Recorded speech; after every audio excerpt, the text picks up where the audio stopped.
Bonjour à toutes et à tous et bienvenue dans cette vidéo. Aujourd'hui, on se penche sur le deuxième jeu de Pat Parelli, c'est-à-dire le jeu du porc épic. Dans cet exercice, on va apprendre au cheval à céder à une pression physique. On va donc travailler sur le respect et on va montrer au cheval que c'est nous qui avons le contrôle de ses pieds.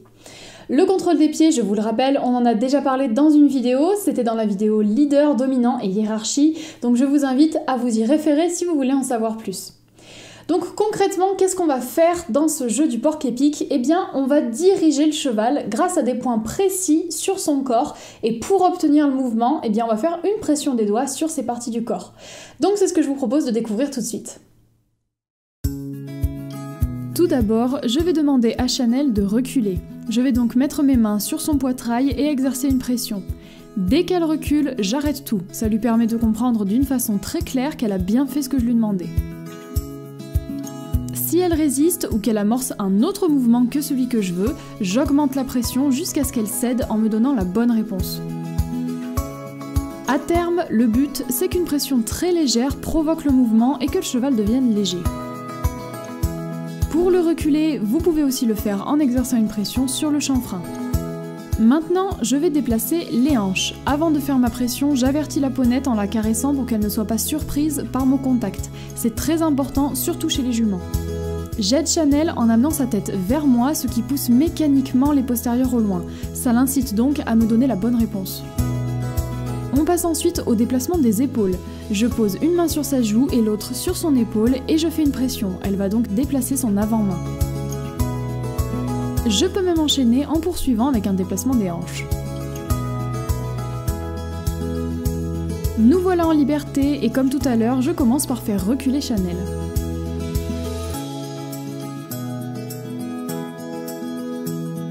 Au début, j'ai gardé le stick pour pouvoir clarifier ma demande si besoin, mais comme il n'y a pas eu de souci, je peux maintenant m'en passer.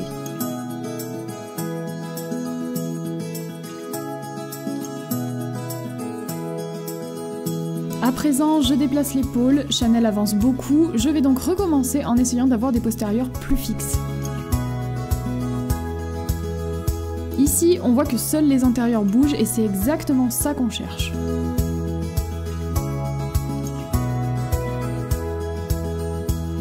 On poursuit avec le déplacement des hanches, je vais aider Chanel avec sa tête et je lâche tout dès qu'elle cède.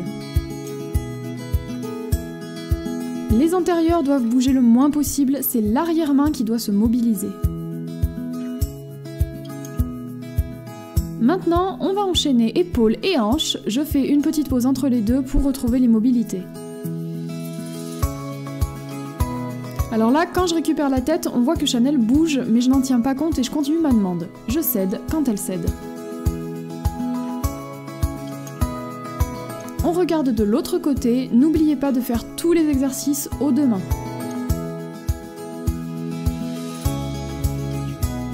Maintenant que j'ai eu le déplacement des épaules, je demande les hanches. Si votre cheval sait déplacer ses hanches sans être aidé de la tête, bien entendu, pas besoin de faire la flexion. Comme Chanel se débrouille pas mal, je peux demander plusieurs pas. J'en profite pour faire quelques flexions latérales, vous l'aurez compris, ça va nous aider pour le déplacement des hanches. Vous pouvez aussi faire baisser la tête de votre cheval avec une pression par exemple sur le passage de tétière. L'important c'est d'avoir un timing qui soit juste. On doit céder quand on a obtenu la bonne réponse. Si vous ne cédez pas au bon moment, le cheval risque d'apprendre une mauvaise chose. Alors soyez bien attentif et observateur pour vous adapter à son comportement. On termine avec la partie montée et je vais demander à Chanel de déplacer ses hanches. Je demande une flexion latérale et avec ma jambe et mon poids du corps, je vais désengager. De nouveau une flexion où je me trouve un peu brusque d'ailleurs et on bouge les hanches.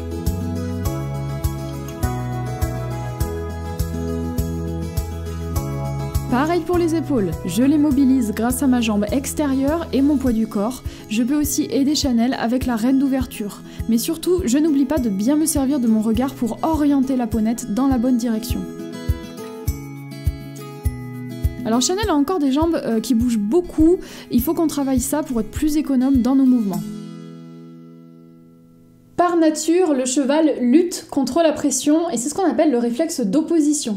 C'est-à-dire que c'est vraiment dans son instinct, vraiment par nature, le cheval va se débattre dès qu'il y a une pression. Donc dans cet exercice, on lui demande complètement l'inverse, puisqu'on lui demande, lorsqu'il y a une pression, d'y céder et non d'y résister. Donc c'est un vrai apprentissage. Mais ça permet au cheval d'apprendre à réfléchir pour trouver le confort et pas à paniquer sans réfléchir à ce qui se passe. Donc c'est vraiment un exercice qui est intéressant. Par contre, il y a certains chevaux avec qui il faut vraiment s'armer de patience parce que voilà, il y a des chevaux qui résistent beaucoup dans ce type d'exercice, c'est-à-dire que lorsque vous leur demandez, il faut vraiment attendre longtemps pour qu'ils comprennent ce que vous leur voulez et qu'ils s'exécutent. Donc voilà, n'hésitez pas à prendre votre temps, à être patient et à persévérer. Donc voilà, j'espère que maintenant vous aurez envie de tester ce jeu, c'est vraiment un jeu qui est très intéressant à faire, donc n'hésitez surtout pas. Et moi je vais vous retrouver demain pour qu'on découvre ensemble le 3e jeu de Pat Parelli, donc je vous dis à bientôt.